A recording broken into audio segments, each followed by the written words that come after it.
to another episode of Project Sanity. Thank you for sticking with us through some technical difficulties, getting those all sorted out. If you have any issues with buffering in the stream, just go ahead and rewind slightly, a little ways back in the video, and hopefully that'll give you enough of a buffer in front so that you don't have to deal with the stuttering if it continues. But otherwise, I'm your host, Richard Green, and I also have with me co-hosting Dave Conan, and also later we'll be bringing in Dr. Brandon Sutton and PS contributor Eric Miller. And Dave, show you real quickly, everybody. Wave. All right. And but before that, we were going to do some headlines, but as we're already a little deep into the first hour, we're going to just kind of get right into it. But before we do that, I did want to say a big thank you to the Benjamin Dixon channel and the Progressive Army for all the great work they're doing. And I wanted to remind everyone that they are going to have an amazing panel coming up this Friday, tomorrow. It's going to be part one of a 5-part series, and they're going to be talking about police violence and its relationship to systemic racism. And there's going to be a lot of great guests, and I want to make sure you don't miss it. Dave's putting up the graphic there. You see some of the guests, and it's going to be tomorrow at 8 p.m. Eastern, 5 p.m. Pacific time. So make sure to check it out. It's going to be a great. It's going to be hosted, moderated by Noah, and on the Benjamin Dixon channel. So make sure to check that out. Also, I just want to remind everyone, wherever you're watching, please subscribe to the channel. And if you like the show, make sure to give us a thumbs up down there also.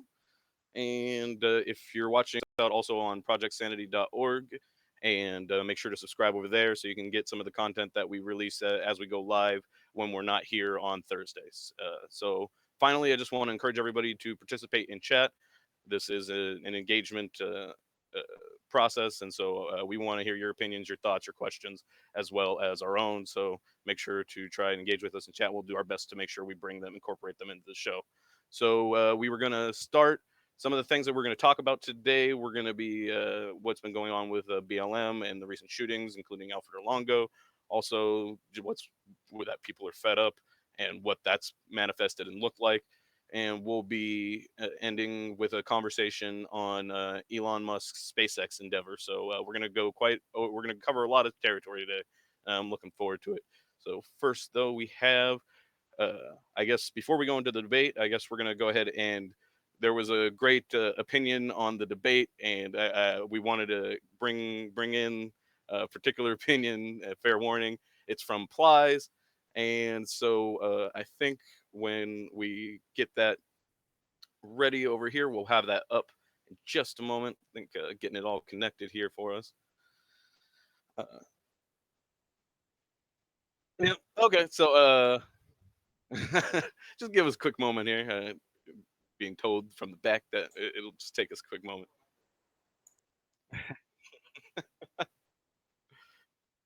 So here we go, and I think this summed up a lot of people's opinion on the debate, and although it came from an unlikely place, I think for a lot of people. So let's go ahead and hear from Plies. Yes, that Plies. Motherfucker that asked me that I watched the motherfucking debate last night. Watching no motherfucking debate. You think I'm finna sit down and watch two motherfucking grown people lie to me for 2 motherfucking hours? Watch no motherfucking debate. Mama come calling me. Why Trump always so mad? Cause he motherfucking ugly. That's why he always motherfucking mad. You'll be motherfucking mad too if you was ugly. Every motherfucking body I know that's ugly mad. Motherfucker, why he always mad? Cause he motherfucking ugly, that's why. A motherfucking debate. You want a motherfucking debate something? Debate why you don't want to motherfucking pay these school teachers no money. Debate why so motherfucking daycare so motherfucking high. Motherfucking women gotta work 40 motherfucking hours just to put one motherfucking kid through daycare. Debate that. Debate some real shit. Why you can come fuck with me, take me to jail. I got a motherfucking bond out. Spend money on a lawyer to prove I ain't do this shit. And then when I prove I ain't did it, you don't give me none of my motherfucking money back. Debate that shit if you want a motherfucking debate something. Did you watch the debate? I ain't watching no motherfucking debate. And so there we heard Plies' take on it. I think Brandon had an excellent take on Plies' take.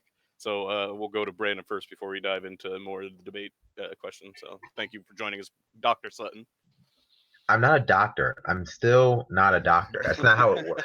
But I mean, apparently Plies is probably a doctor, though, considering that deep analysis of the debate, or rather why he didn't watch the debate. And I think we saw a lot of while this debate did see an uptake in viewership in terms of people actually watching, I think a lot of that can be attributed to expecting Donald Trump to uh, do something more spectacular than you normally see these kinds of debates, and we were let down by that. But I think that Plies is expressing a very, very legitimate critique of the debates, and I'll unpack the whole thing. The first critique is that uh, the people debating are not debating about issues that really affect the majority of Americans in any substantive way. So they'll talk about vague issues, freedom and uh, maternity leave and these kind of issues, but they don't really engage with them in a way that has any depth, any depth or nuance. They just become sort of talking points. They're reduced to talking points. And then second part of what he said, or rather how he preempted his statement, was why would I want to watch two people lie to me? And I think that really encapsulates a lot of how people feel about this debate, or rather the political process in general, that they are simply being lied to. And it doesn't take a genius. Although I'm not making any aspersions towards Ply's intelligence, but it doesn't take a genius to see you're being lied to. It doesn't take a genius to see that they're just saying whatever they want you to say in order that you to vote for them. And it doesn't take a genius to be and it doesn't take a genius to be turned off by that kind of disingenuous political rhetoric.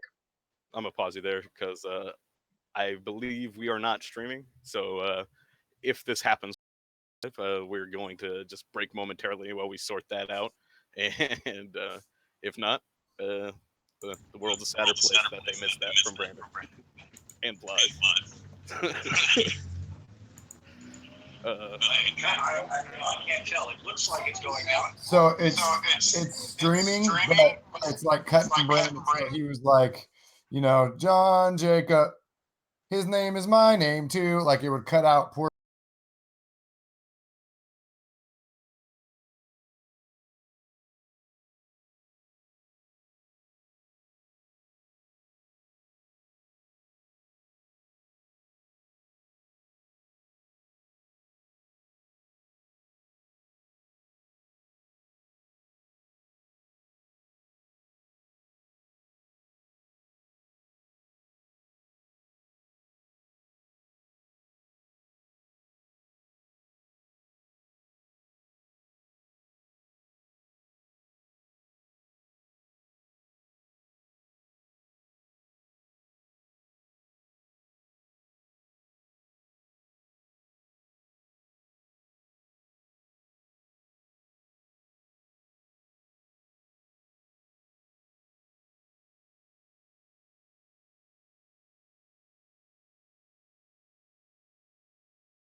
Everywhere you look, something sucks. And that thing is this garbage circus of an election. Imagine a world where you never have to pay attention to politics again. A world where you have the power to ignore everything. Introducing La La La La. It's about design. It's about freedom. La La La La is the most elegant, self-numbing experience on the market. The challenge in developing La La La La La La technology was to provide adequate sensory deprivation without sacrificing sleek design and great hand feel. Recent science has proven that certain political realities create mild to severe brain conditions like anger, confusion, and Canada envy. La La La La engulfs the head and face parts of the head in soundproof Kevlar, preventing all visual and oral political aggravations. It's that rich, dead to the world experience that has consumers choosing La La La La over our main competitors, alcohol, hard drugs, and reality. And it works everywhere. Wear it on a date. You can take it in your car. And it's fully customizable, so colleagues won't even know you're ignoring them. Hey, La La La La may not fix anything. Certainly won't end corruption, super PACs, and lobbying. No, that would take a dedicated team with a plan. But I tell you, it does make it a heck of a lot easier tolerating this shitty political system. Ah, son of a...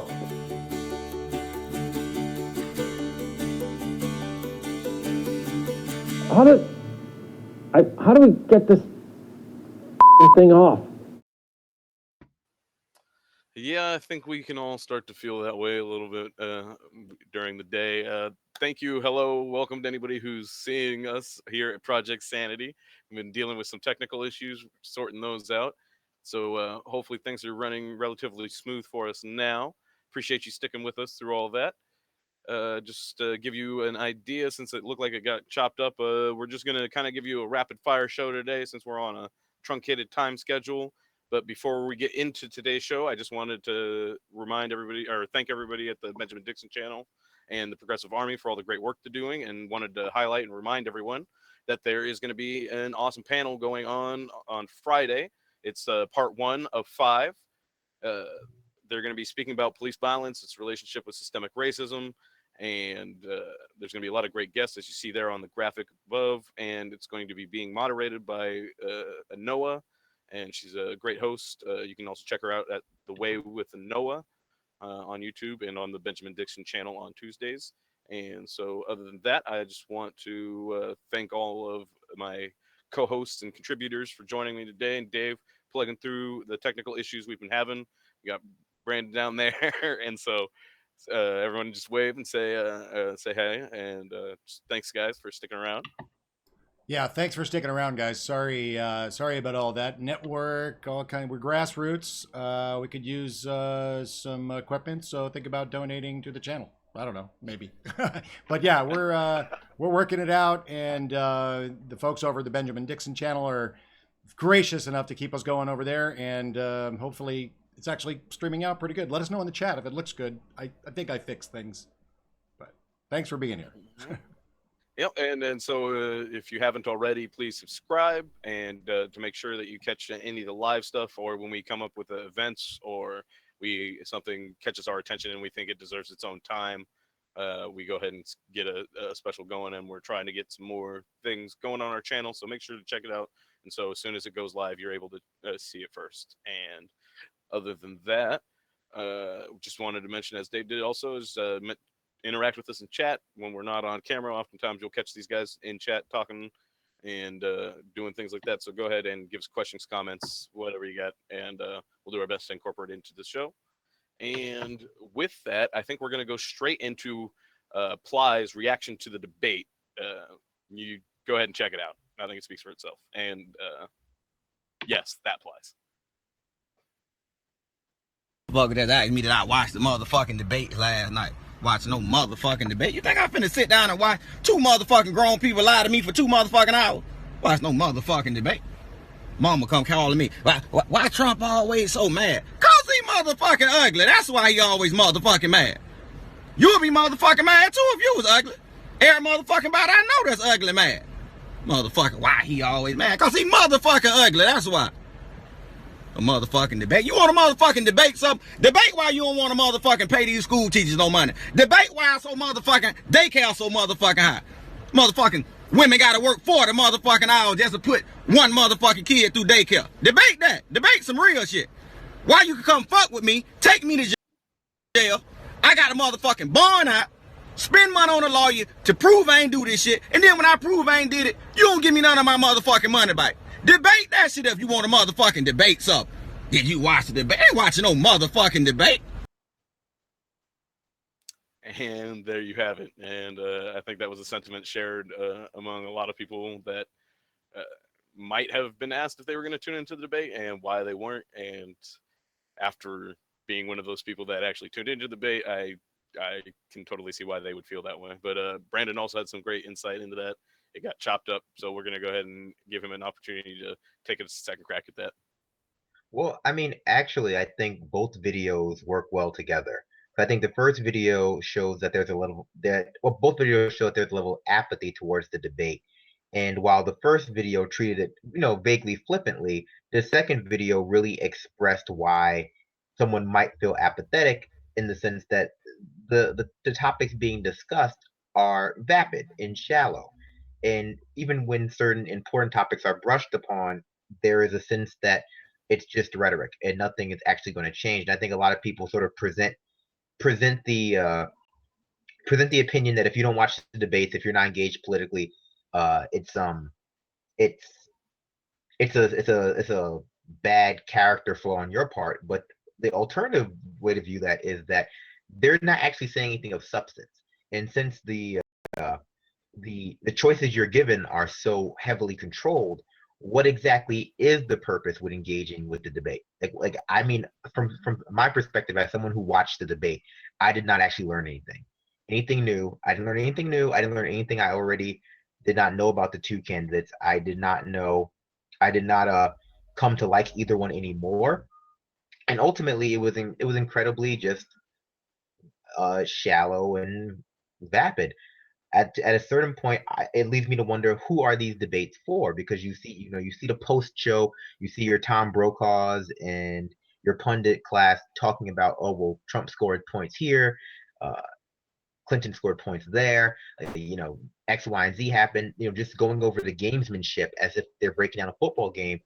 But at what point do we say that the American people, for the most part, are not viewing it that way? They're viewing it from an entirely different lens. I mean, how many people watch the debates simply in hope that Trump was going to see something incredibly ridiculous? Or how many people watch the debates versus how many people watch the debates who actually care about issues? And if they did watch the debates because they care about the issues, if they do care about the issues, why would they watch the debates? Because the issues weren't really even discussed in any real way. Yeah, and I think a lot of people just, if they do care about the issues and watch the debate, it was mostly just a confirmation that those aren't what they're going to be talking about when they're in each other's presence. That they're going to be talking about how terrible the other one is as an option for us moving forward as a president, but not very much as far as what they're actually going to accomplish in order to do these types of things. She's able to talk a good game that makes it sound at least along the lines of the typical Democratic narrative of, you're going to vote for us and your life's going to get better is the general theme. And it's not so different from the Republicans. But go ahead. Yeah, but that goes back to Plies. And for those of you who don't know, Plies is a rapper from, as you can probably tell by his accent, from the South. And in the South, that's just a general place. It's the South of the United States of America. And the first thing he says, like, why would I watch two people lie to me?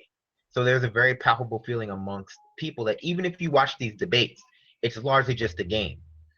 It's largely just people trying to score points by saying the right things, but there's no action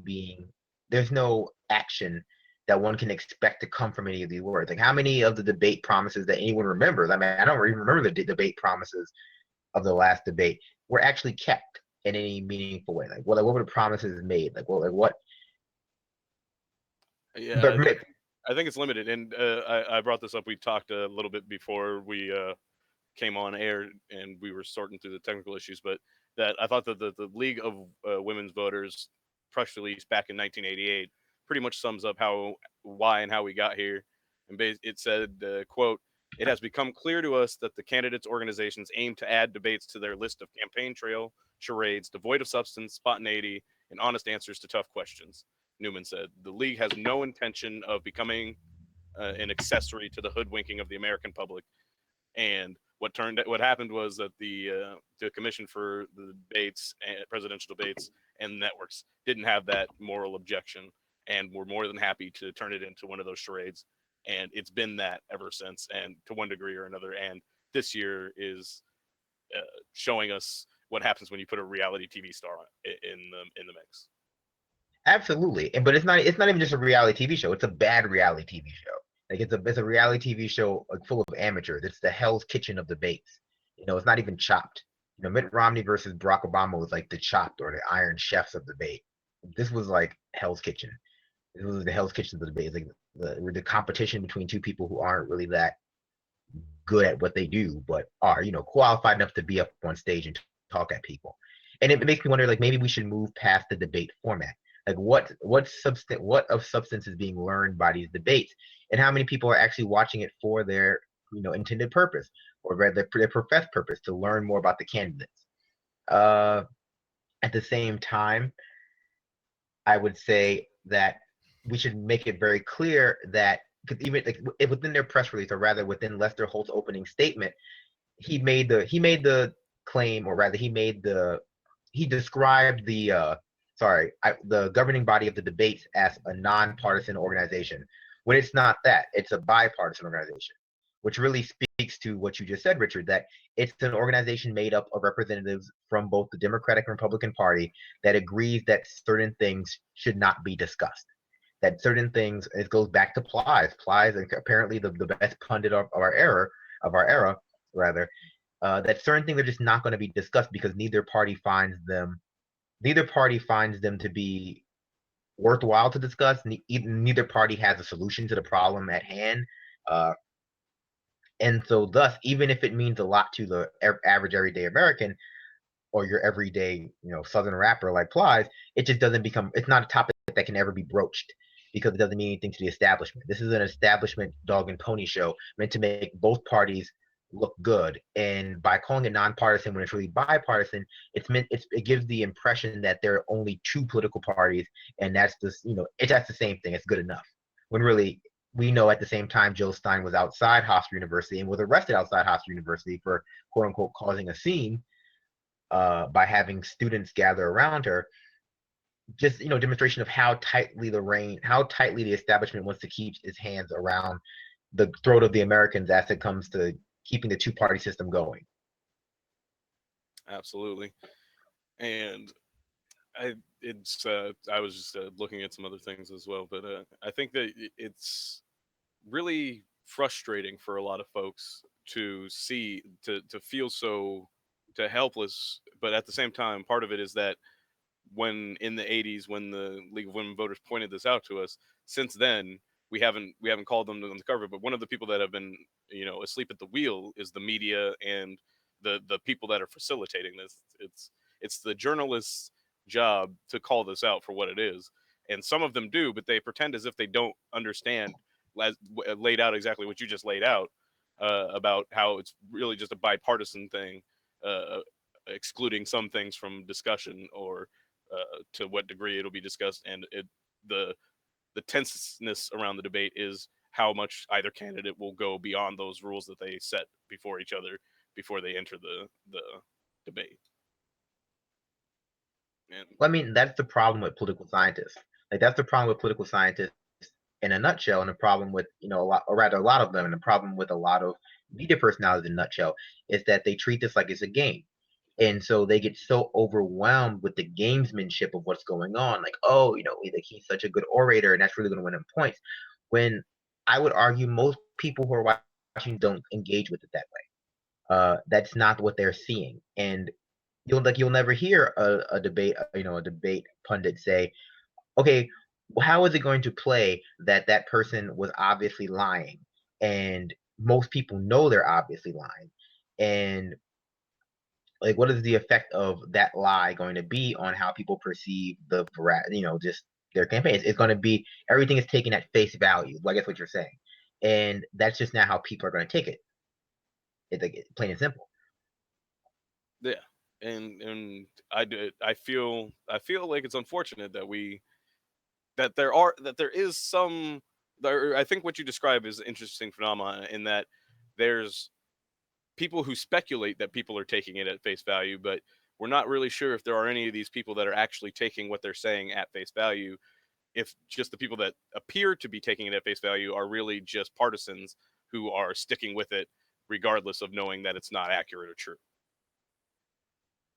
I mean, all I could think of just to briefly just to Hmm. pivot to a different all I could think about as I was watching uh the poor performance by both Donald Trump and Hillary Clinton, because I mean, I'm sure people think that Hillary Clinton won. That's not really a competition I would want to win, because in one case it wasn't really that kind of competition. What I'm trying to say is I just thought about how irresponsible the DNC was to put a candidate up who is so grossly unprepared to take on not only Donald Trump but the Republican Party and whatever Donald Trump stands for. Like for all of the flack that people give the Bernie or Bust, and I'm not going to call Bernie or Bust a movement, because Bernie or Bust is not a movement. Bernie or Bust is an the reaction or ideology or whatever hold by a ethereal group of people, an amorphic group of people who have no connection to one another. They have no governing structure. They have no leader. They're completely acephalous. When you compare that to the DNC and the Debbie Wasserman Schultz, it becomes very clear that they were Hillary or bust from the beginning. The DNC establishment, the Democrat establishment, was Hillary or bust to the point in which they were Hillary or bust, and they were so concerned with keeping the establishment's control over in the just general government. They were willing to put an inferior candidate in front of Donald Trump, because at that point they knew Donald Trump was going to be the nominee. They knew that he was going to be uh, that a Donald Trump presidency would be a nightmare for a variety of reasons, and they were willing to bet the farm. They were willing to say, "Well, we have one candidate who we know for a fact can beat Donald Trump, hands down. We have Bernie Sanders, probably even Martin O'Malley could have, whatever." When it's Uh, important that the same minds that would give you the political forecast and all these things, in any other circumstance, that's what they would be screaming from the rafters, that this is the person that's clearly most likely to defeat Donald Trump in November. It was a a a temporary suspension of the rules, basically, or the ideas that they normally hold, in order to entertain the idea that Hillary was actually the stronger candidate based off of the information that they were getting. Beyond, I don't know. yeah, See, I don't know. See, the reason being is that the Democratic Party unquestionably unites stronger under Bernie Sanders than it does under Hillary Clinton. Hillary Clinton's supporters' objections to Bernie Sanders aren't as strong, or as even, and possibly maybe not as irrational in certain circumstances, and so on and so forth. And so that uh, I I think Bernie Sanders gets a larger coalition of Democratic voters than Hillary Clinton, because the same Democrats saying that a vote for anybody else besides Hillary is a vote for Trump would have to say that for Bernie. absolutely. And I mean, I would say a large part of Hillary Clinton's coalition are just ride or die Democrats, people who are going to vote Democrat no matter what. They're just not going to vote Republican. It doesn't make very much of a difference to them. So they just toe party lines. At the same time, though, it just becomes glaringly. I'm sorry. At the same time, what I would say is that I think that the DNC knew how weak of a candidate Clinton was, and tried to use the win in the primary to bolster her in the general election. They wanted her to win handily, because at this point there's no saying whether Bernie Sanders would have won the primary, sans the rigging of the system. You can never know something like that. That's completely ethereal. Would he have done better? I think that's undeniable. Did it have an impact? Absolutely. But I think the goal here was to make her win, you know, as large by a larger margin as possible, to give the appearance of manufactured consent. to manufacture the appearance that she was liked by enough people to bolster her in the general election. But that's such a dangerous prospect that you need to cheat to have someone win to win people who are most agreeable to her message or theoretically to her message in order to bolster her to be able to tackle people, the theoretically be able to get the votes of people who are the least agreeable to her message. And that's where I'm saying the Democratic Party, the DNC establishment is incredibly irresponsible, because if she can't even win your own primary legitimacy, if she can't win over the people who share the same ideology, how is she going to win over independents? How is she going to win over, the sort of wishy-washy Republicans? How is she going to win over centrists? How is she going to win over all these groups that are, in my opinion, more likely to turn towards Bernie Sanders, especially when you talk about independents and progressives and centrists like that. Yeah, no, and I just wanted to bring in Eric into the conversation here. I noticed he's been trying to get in here for a while, and just thank the viewers to see a tidal wave out there. And Andrew, thanks for checking out. And the debate has been an interesting topic. But Eric, I'll let you get in here. Go ahead. Yeah, I just some of the stuff you guys have already touched on. Tidal Wave is actually a buddy of mine, Blake. So I just want to say what's up to him. I think it's his first time he watched. And I want to let him know that his daughter would be doing a better job than either of these presidential candidates. I think the only thing that I got out of these debates was utter disappointment. I was hoping to see Trump go in and attack a little harder. That's honestly what I watched the debates for. I thought that he might say something interesting. But the main reason I was actually shaking my hand and getting all excited was because of one of these comments that we had that kind of baffled me a little bit. And I wanted your guys' thoughts on it. And it's fine. We mostly are of the opinion of progressive politics are a good thing and the way to go, but I understand that we might have some viewers who don't necessarily totally feel that way. And the comment from Andrew J is, I'm still upset that a bigger deal has not been made about Trump's plan to mend race relations in America. And that comment, I don't know, I could be taking it the wrong way. Maybe Andrew was saying that it's a bad plan, but it seems like he thinks it's a good plan. Well, so I actually have a thought on this. Here's what I will say. The things that Trump mentioned in his, I'm going to assume we're talking about the good things that Trump has to say about race relations. So a very small part of it. And this is going to feed into a larger issue I have with the Democratic Party. And what I said earlier, when Trump gave that speech in Michigan, if I'm not mistaken, was Michigan, to the black church, he mentioned a lot of things about the black communities that were absolutely true, if not hyperbolic. He mentioned that black people nowadays make substantially less than their white peers, and pretty much across the board. The black unemployment rate is astronomically high. There has been systematic disinvestment from the black communities, and not only has there been systematic disinvestment from the black communities, the Democratic Party has relied on the black vote to bolster them in elections without ever giving them anything back. And in that sense, he was absolutely spot on. And that presents one of the biggest problems the Democratic Party has, and one of the biggest problems Hillary Clinton has, and that we haven't really seen people attack the Democratic Party this way before for being just disingenuous liars about their theoretical social progressivism, about being liars about their plan to work on poverty, about their plan to mend race relations. And he mentioned that the debate as well. He mentioned the Hillary Clinton as a super predator comment, and she kind of glossed over it. It was never mentioned again. And so the Democratic Party has created a very dangerous scenario where Donald Trump, if he were slightly more, intelligent and capable at debating, could theoretically attack the Democrats and Clinton for things that she actually did and things that they actually did do from a theoretical leftist position, and he would be the only one saying it. He would be the only ones in the media actually grappling with Clinton's spotty history on race.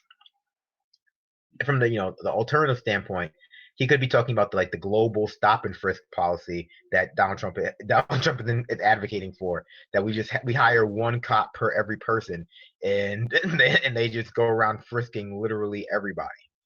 Or I mean, maybe we deputize the whole world and have them frisk their neighbor. It's Yeah. No, I think you capture a really important point about how this election is being shaped as, well, the racists are going to vote for Donald Trump, and the not racist people are mostly going to vote for Hillary Clinton. But there's not going to be any racist people that vote for Hillary Clinton, is basically the presumption that underlies that, but doesn't get said out loud. And that, I think, is a dangerous precedent.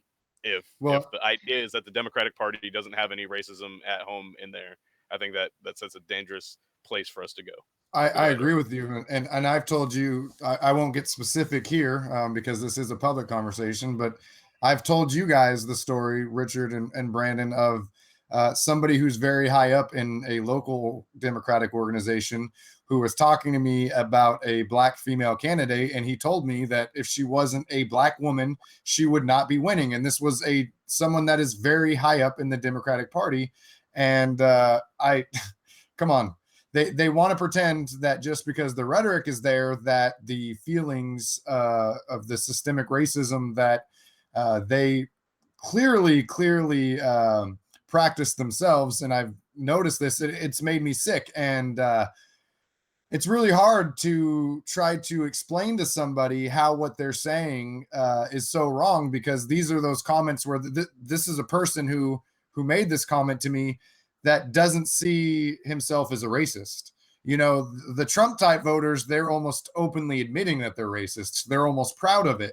And then the Democratic Party, they pretend they are not racist. Us? Oh, never that. Yeah, Republicans tend to want to argue over what constitutes racism. It's like, I don't know, just because he was in the front yard with a cross and a hood setting it on fire, that it was race motivated. It could have been, an artistic expression about, the struggling of inner city youth. That's possibly what it was. So before I judge, there's that type of arguing on the right, but on the left, it's always a matter of, well, I'm just not. I can't be. I'm also an oppressed class. I'm also an oppressed person. I couldn't possibly be. I wouldn't exist in a world where I oppressed other people or contributed towards it in any way, as if that they're immune to the society they grew up in. I mean, Go ahead, right Sutton. there is like you're describing very clearly, succinctly, the problem with the two-party system, or rather, one of the problems with the two-party system, where we have made the Democrats synonymous with the left in all aspects of the left as just theoretical position on the political spectrum.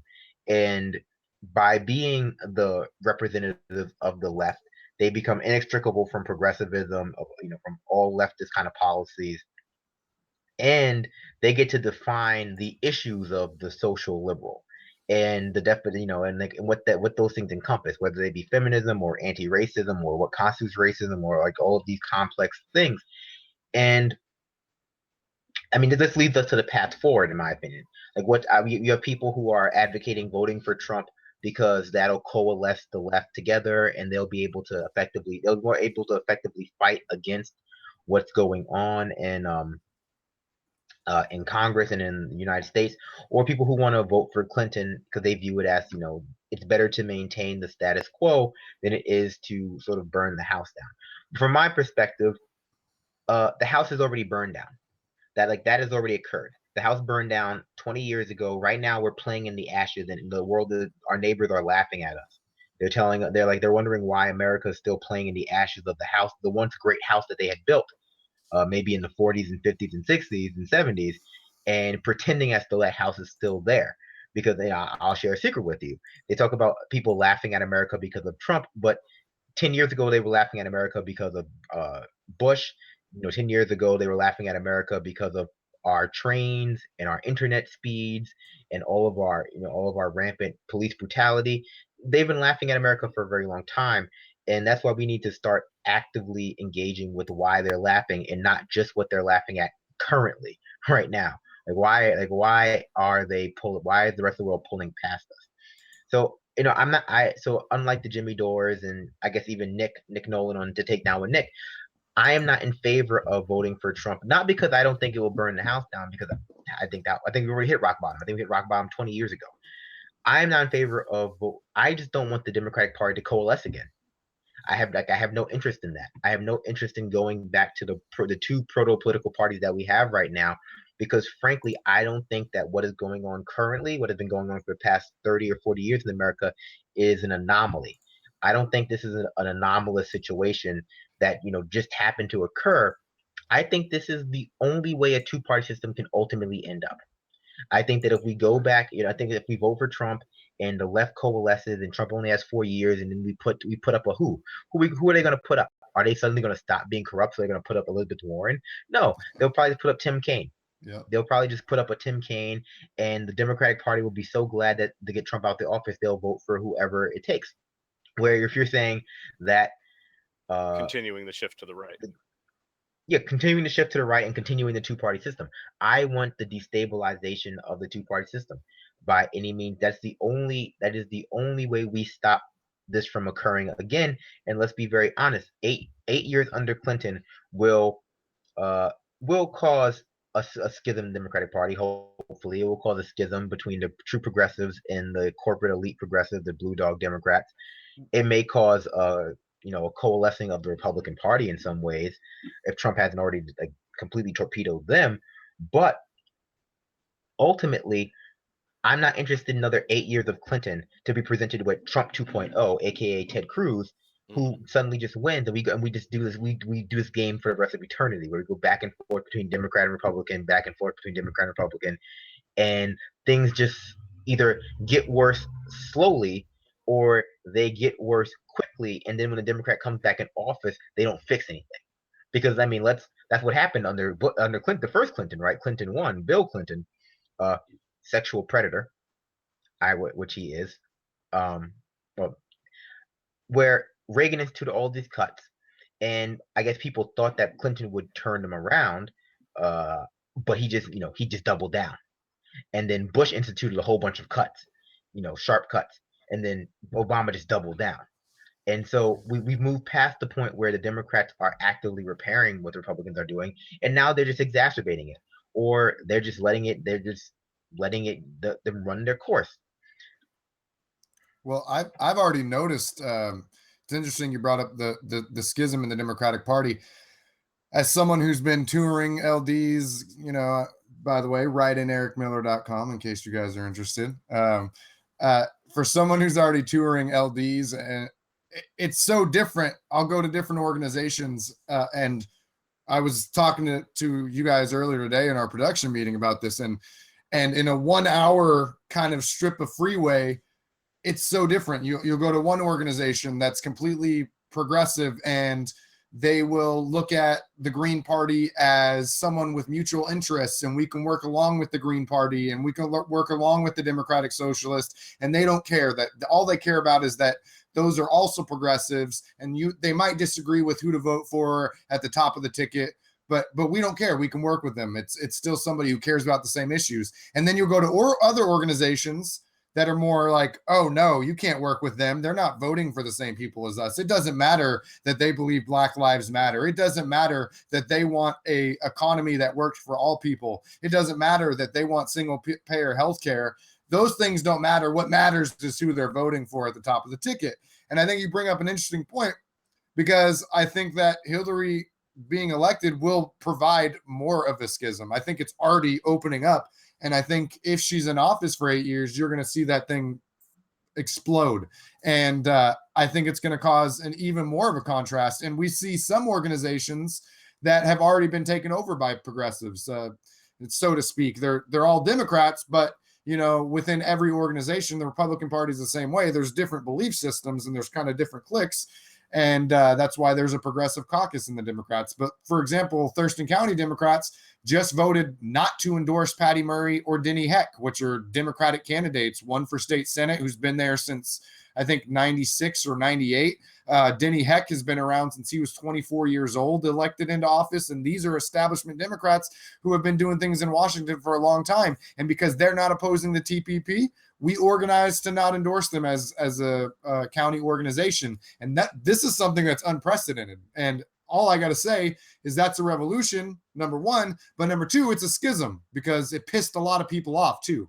There's a lot of people that weren't happy that we did that. And there's going to be blowback. And it's interesting to me that the number one concern I heard from people was, oh, Denny Heck pays so much of our rent at our Democratic headquarters. That's what's important. That's why you're going to vote for someone. That's why you're going to endorse them. It doesn't matter that they're not standing up against the TPP, which is one of the most important issues of at least of the millennials generation that we've seen that we can stop. And people call it a single issue problem. I don't think so. The TPP covers dozens of issues. So it's not just a single issue problem. And it is important. And so, Brandon, I think you hit the nail on the head. I think there will be more of a dysfunction and a higher possibility of third parties persevering if Hillary's elected than Trump, because I think the Democrats, the only thing that'll happen is the Republicans will get less strength if Trump's in office, but the Democrats will gain more strength. What really would cause the most toss up, I think, would be Hillary getting elected. And even though I am a Democrat and that's where I'm at right now, I do believe that we need to have parties, more than two parties. The two-party system is failing us over and over again. And I think that we get better candidates the more parties we have, because you don't just have one person to compete against. You have 3 people, 4 people, 5 people. When there's not competition, and you see this in the business world too, when there's not competition, you can do whatever the hell you want, get away with it. And that's what we're seeing in this election cycle, especially. Yeah, and, I mean, I totally agree. And I think that we, like, what's pushing forward this, the momentum of Hillary Clinton is this myth that, well, she's just the status quo, but I want to destabilize that myth too. Like, there's no such thing as the status quo when you're talking about a system like the United States government or any other system, really. You're either really, getting better. Just if I could get in here real quickly, Brandon, I think we'd be remiss if we didn't mention one of the plots or thoughts out there about how one could disrupt the system with the Right-In Bernie campaign taking off in some, at least in Vermont, where he's definitely got strong support and it actually has some real viability, and in some of the other states where he could get written in. Not so much that he would win any sort of electoral college victory on the grand scheme of things, but with larger thoughts beyond that. But I think what's important is what it would do is it would force the decision into the hands of Congress. And while it's a Republican leading institution and it would generally just pick the Republican nominee and that would be the end of it, they have a Donald Trump nominee and a large swath of them that is more likely to side with Hillary Clinton than they are with Donald Trump. But it would also be some sort of a bit of a form of political suicide. So it really just calls into question and puts in stark relief a lot of the nuance of our political system that people are relatively unaware of, and would put a lot of people on record about what they actually think about some of the more ridiculous parts of the nature of our electoral system. And so I think that one, along with either Clinton winning or voting Trump against your general personal interests or perceived personal interests, I think that's an interesting point to be made as far as Right-In Bernie forcing this into the hands of the Congress and make those politicians actually do what they say they believe. I mean, they would just vote for Clinton. I think that would. They would just vote Clinton. But I think we should definitely go. That not led us to a place where then it leads us to more dysfunction within both parties and leads us away from a two-party system where those two parties can't possibly capture the fracturing nature of what that would do to them. Well, see, my fear in electing Clinton over Trump is that the Republican Party will use the Trump phenomenon to both revitalize themselves in the next election, and make a more compelling case for their next Ted Cruz type candidate, or not necessarily an establishment candidate, because I don't think the establishment Republicans can win their base anymore, but a crazy Republican, a crazy right-wing Christian Republican who can play establishment ball well enough to get along. And so I'm afraid of like the Republican Party using Trump as their sort of new cult phenomenon, where they where they everyone gets excited that, or sorry, they everyone gets excited that they were able to have this come to Jesus moment where, like, oh, we know we made a really big mistake with Trump. Our base made a really big mistake with Trump. It was like, but now we've rediscovered the true spirit of the Republican Party. It's all about social conservatism. And look at what Clinton's been doing for the past 4 years, and how much of a mess America is, and how much better Ted Cruz will like is than Clinton. And also by comparison, look how much better Ted Cruz is than Donald. Next Republican candidate is always going to be compared to the previous one, and so anyone who they put up next who is mildly competent is going to look better. It's going to look better if they can debate and they have a little bit of savvy. They can beat Clinton, and so you know, like we have to be. There's a lot of layers to this whole thing when it comes to the way the two party system is trapping people into itself, and the ways in which it could be adequately fractured, and also but with that kind of power concentration and the desire to keep that power going, there's going to be people. There are people right now who are trying to come up with ways to make sure that not only the Republican Party survives, but the Republican and Democratic Party survives. That the establishment keeps trucking along past this election. Yeah, and I think the whether the whatever exists after what we currently see as the incarnation of the Republican and Democrat Party maintains the same namesake. I think what's truly important is that we reshape and reform what either of those words mean if they're going to continue to be a part of our political process. But I did also want to try to get into some of our other topics before we get too far late. So, Eric, I wanted to give you an opportunity if you had anything else that you wanted to add about what we've been covering about the election, or not the election, but about the debate. Otherwise, I wanted to get into just what's been going on in the various Black Lives Matter protests and shootings and so on and so forth. I think we should just I'm good with just moving on. All right. Rock out. So recently, we've heard Alfred Alongo and the protests that have been going down out there. Yeah, they've been blocking freeways, and then there's been various forms of peaceful protesting, and although disruptive, and people are outraged. There's been some recent. I prefer not to get into the details of the individual cases, just because there are the eyewitnesses' testimonies generally conflict with the police, and then both of those generally conflict with whatever ends up being the official story at the end. So rather than argue those finer points, I wanted to talk more about what this has meant for the community, for society, what this means for the people that have to watch these things, and what it means, how we're going to address this. And one of the things that leapt out to me is there's a site that's popular among, I presume it's reasonably popular. It's usually highly listed and full of articles, but called Police One. And basically, we often talk about, well, police need training. We need to do this, that, and the other thing. Essentially, on the Police One site, he's a retired police officer, so he doesn't speak from an official position, but he wrote an article that basically said the police are doing it. They are de-escalation. Actually, let me see if I can get that for it to put on screen for us so you can see. It's Ed Flossie is the name of the writer, and I will drop that to him moment there. There you go. That's there it is.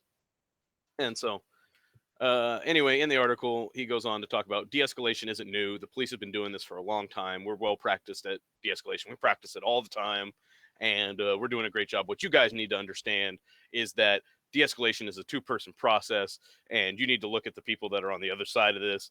The civilians. They need to do more to de-escalate the situation themselves. Communication is a two-way street. Is kind of the angle that he puts towards it, and to me, it just shows the kind, like, while we feel like we're making progress and we feel like we're doing these things, it's like it's not an unpopular opinion among officers, retired officers, or people who support them that, oh, the police are doing a good job. They are well trained.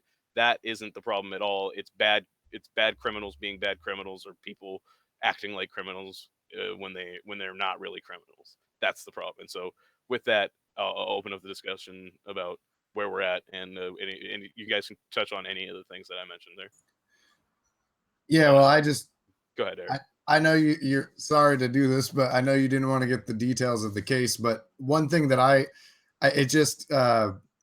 there's initiative 1491 in Washington right now, which is an initiative. It's called an extreme risk protection order initiative. And basically what it is for people who might be a risk to hurt themselves or others to have their gun ownership rights taken away temporarily. And on the surface, it sounds like a great initiative. It sounds like something we should support, especially as a progressive, getting guns out of the hands of the wrong people.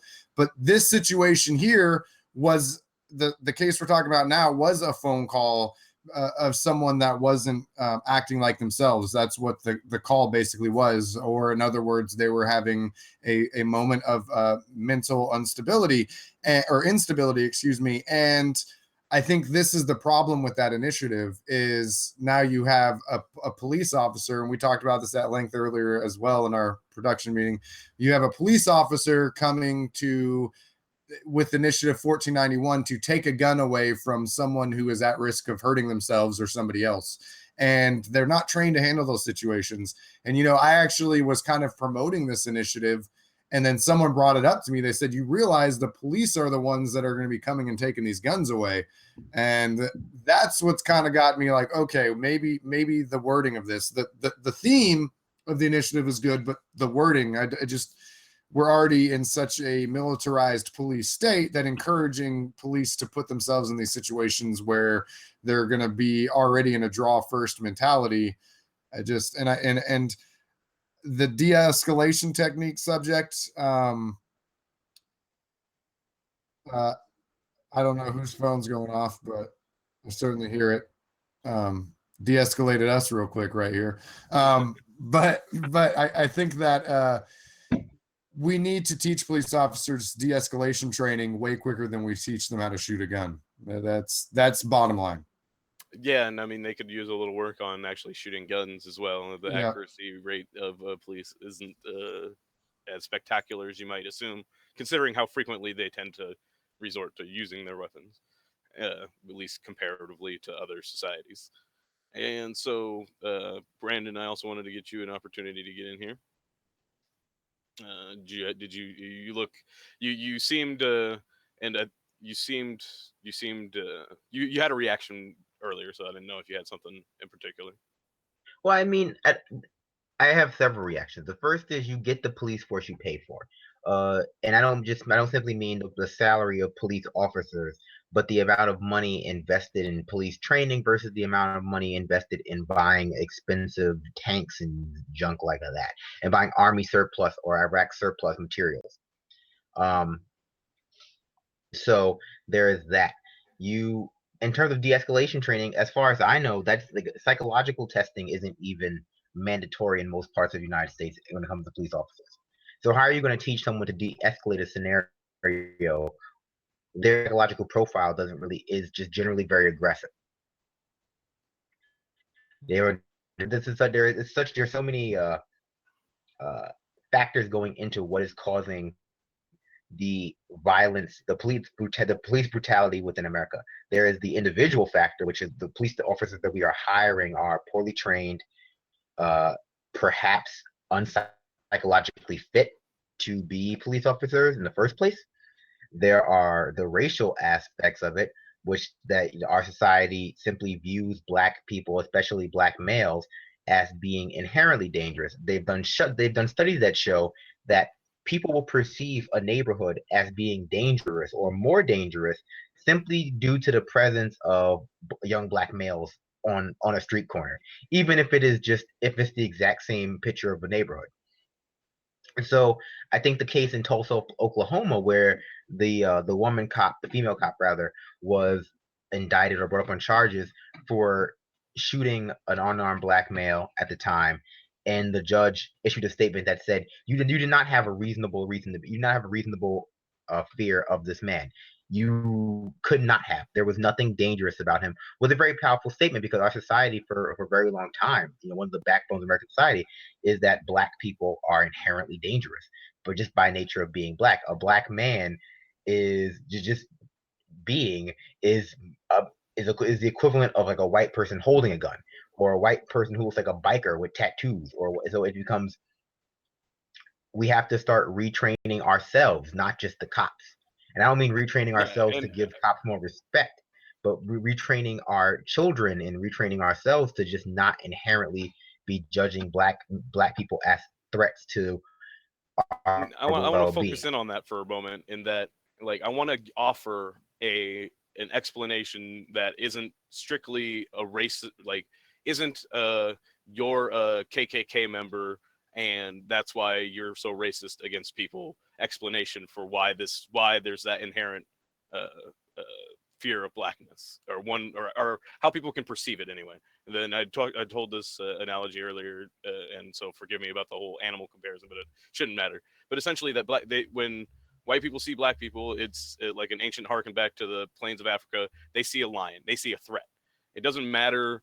Just by nature of being skin, your black skin is essentially a lion's costume, turning you into a threatening predator, willing to pounce at any moment at anybody who shows any sign of weakness or feebleness. And that type of perception, uh, generated by a racist society and out of systemic racism and out of a history of racist ideas and ideology and a whole lot of other aspects. But the people get there, like you said, as children, seeing their parents interact with black people in public, or never interacting with black people in public, all the way from childhood to adulthood, and in the media and in the variety of sources where their interactions may or may not actually happen with black folks. After that, I'll let you go. Yeah, I mean, I say it time and time again. At a certain point, I believe that we give cops a bad rap because we tell people we teach we teach ourselves. I mean, not only our white kids, we teach our black kids, our brown kids, our whatever kids to be afraid of black and brownness, and then we expect our cops to somehow not be socialized in the same exact way. We expect them to be somehow better than us when really they're just a reflection of us. That's all they can ever be. Our police force can only be a reflection of us. There are so many problems with that, especially when you tell people they should be afraid of something, and then you give them the means to fight that fear. And by this I mean, the shield of a badge or the power of a gun, because you can only be afraid for so long before you go out and actively try to destroy what you're afraid of. And America has created a witch hunt against black and brown people, and our cops are our witch hunters. They are going out to hunt the witches, and they'll find them where they see them. And part At of the the same backlash time, you see towards the politicians, like what you saw with De Blasio in New York and so on and so forth, is, hey, we're just your guys' enforcers. Don't, like, you can't tell us to go do this stuff and then get mad when we're doing it. And they're looking at the politicians as representing all of society that taught them to believe and think those types of things and to reinforce those types of policies. I think that as you mentioned, the police force as a reflection of society is a really important point. Continue. Sorry. yeah, no, at the same time, uh, this is something that we allow to happen, and I mentioned this to you earlier, Richard, that I think that with the proliferation of these videos of police brutality, and yet we still see no mobilization in the parts of our law enforcement to change things, in our court system, in our media, really, in like just the general population. I think it proves something that I've always felt, that while people may not have been privy to the exact details of police brutality, they were never unaware of it. They were never unaware of what was happening to black and brown people in America. Because how could you be? I mean, I think that theoretically you could live in an all-white neighborhood and know that, hey, this is pretty all right, and know that black people don't live this way, and know like black people just, for what they live differently. But I think that if you were to ask someone in the 1950s or 40s, oh, do you think black people live well? They would say no. And so what all these new videos have shown us, or have forced people to do, is to explain away that apathy that's always existed in American society to what happens towards black and brown people. And by apathy, I mean, as part of American society, as part of the Western society, there have always been groups of people who it's okay to torture, who it's okay to victimize, who deserve to live in fear, and there have always been people who do not deserve to live in fear. And Black people are one of those people who society deems it's okay for them to live in fear of the police. It's okay for them to live in fear of crime. It's okay for them to live in fear of unequal access to basic needs like water and clean air and food, because reasons, for lack of a better term. But now people are being forced to actually articulate the reasons why it's okay for the cops to victimize Black neighborhoods. Because they're being presented with actual stimuli. They can't just let it go into the backs of their minds. They're being constantly challenged by the stimuli and being challenged by Black Lives Matter to articulate a reason for why this is okay. Why do you think this is okay? Why do you think this is okay? And why don't you do anything to stop it? And reason after reason is being constructed, because the ultimate reason is I'm not Black. I don't know anyone who's Black. I don't care. It's not me. The status quo is comfortable for me, or I'm afraid of what life would be like without the status quo. So person must be a criminal, because the status quo has put me in a position where I'm comfortable and I'm safe. And for this to be a result of that status quo, for both these things to be a result of that status quo, both my comfortability as a white person and their fear as a Black person to be inherent to the status quo and not the result of our actions, is unacceptable, because that would mean that the status quo is biased, that it's racist, and that it simply presents itself as being ascriptive and being the result of achievement, largely when largely it's the result of just structural inequality and structural violence, if that makes sense. Yeah, no, I think you bring up a lot of excellent points, and I think for a lot of folks, myself included to a degree, but I think and I'm sure to a larger degree for a lot of white folks, is the coping with that apathy is not easy. Coping with what that apathy means, and I mean, even as Americans, we do it all the time, like not trying to present ourselves with the reality that our iPhones are causing Chinese people to jump off buildings because they work so hard that jumping off of a skyscraper sounds like a better idea than going to work. And that we're enslaving children to make clothes, or that we're doing these things under the justifications that, well, it's better than the jobs that they would have. Like, in order to keep that out of mind, we do it all the time, and what we see, this is just another example of it, but at a way that just seems unsustainable to continue to be able to continue to put this out of sight, out of mind, and use that as an excuse to continue inaction, and to not just to continue in inaction, but to justify the inaction, particularly now where people the control over the media and the narrative isn't as ubiquitous as it once was, when there was 4 or 5 broadcast channels. When something got out of control, when Martin Luther King Jr. Marched, and when things happened, it wasn't distributed and disseminated in the same way as is now. And not that that's all better now, but that uh, more rapidly more stories get out, and so more different narratives take foot, at least on a small level, and we're not necessarily sure which one's actually going to take hold all the time, depending on how, between Twitter and social media and so on and so forth. But Yeah, I mean, I think that's the true benefit of technology. I think people thought that technology in some aspect, and I relate this back to the proliferation of the videos, was going to solve this problem. If we just get enough cameras and enough videos of people doing this stuff, um, that it would somehow solve the problem, because people just didn't know. What I think is actually going to solve the problem is the destabilization of these few channels, these few outlets of the media having the ability to dominate the narrative of these people. You have the old media, your MSNBCs and your New York Times and your CNN. You have like the old new media, like your Huffington Posts and your Daily Beast and your Breitbart. And now you have the new media, the fast news, the Twitters, the Snapchats, the Instagrams, the sorry, I'm not hip on my social media. The Facebooks, people able to express their own stories directly to the public, the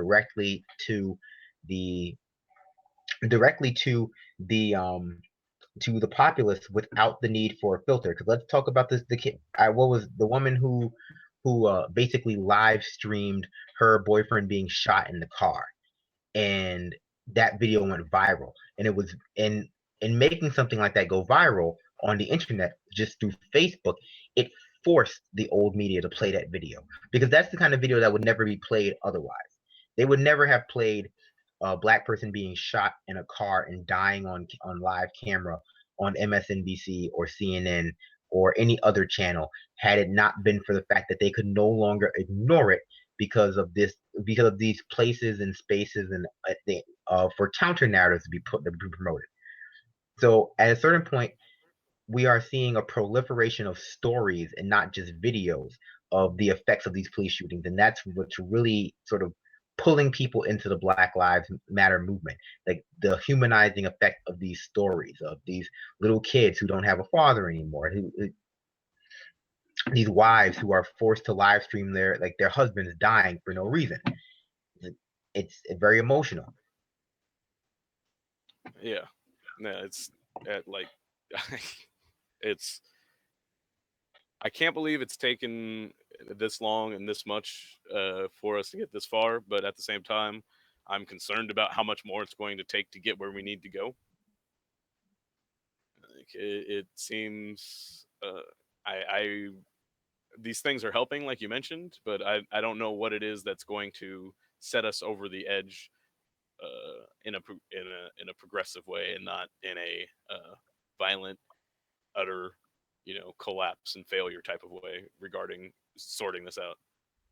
Other than just hopefully keeping shit from boiling over and waiting until we're more of a blended race in general, at least in the country, and it's harder to discriminate on skin color. Although Brazil still does it just fine, and they're just various shades of brown and black anyway, to a degree, or mostly. So I don't know your thoughts. And then we're running up. We're getting close to 6 o'clock. So Eric, if you had anything, I know you've been interacting in chat. If you wanted to give us after Brandon wraps up, you want to jump in about chat, or if you had anything else you wanted to tie up on that, and then we'll wrap up. And if Dave wants to get in here, I know he's been busy behind the scenes. If he wants to get in and say anything briefly, have a moment. And then we have a good moment of sanity. I think encapsulates what we're talking about here and what we have to look forward to going forward. But go ahead, Brandon. Well, I mean, my hopes for the mobility of Black Lives Matters and police reform.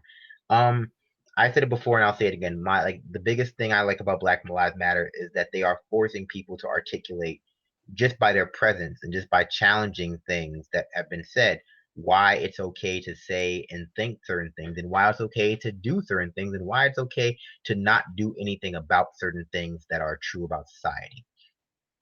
And ultimately, I just want that to continue. I want people to every day be presented with new shootings. Or I'm sorry, actually, I would prefer that they were not. Yeah. I would prefer no shootings. Let me just make that clear. I would prefer if no shootings happen. But if they are going to happen, I would be preferred if people were forced to watch it, because ultimately what's going on in Black communities, and also, let's be honest, in white communities, because they are shooting unarmed white people who are suffering mental illness as well, in equal numbers, which is issue, which is more of an issue of minority population size versus majority population size. But a lot of white people are being shot too by cops unjustifiably. I want people to be forced to contend with that. People, if this is what's going on, if the cops are basically doling out the death penalty in the streets, a la Judge Dredd, people should have to see it, because I'm anti-death penalty in all cases, 100% of cases. For me, I don't think that's the role of the government to be dealing out. I don't think it works as a deterrent. I think it's antithetical to progressive justice system. I think it doesn't make sense if you believe in actual rehabilitation to kill people, whatever.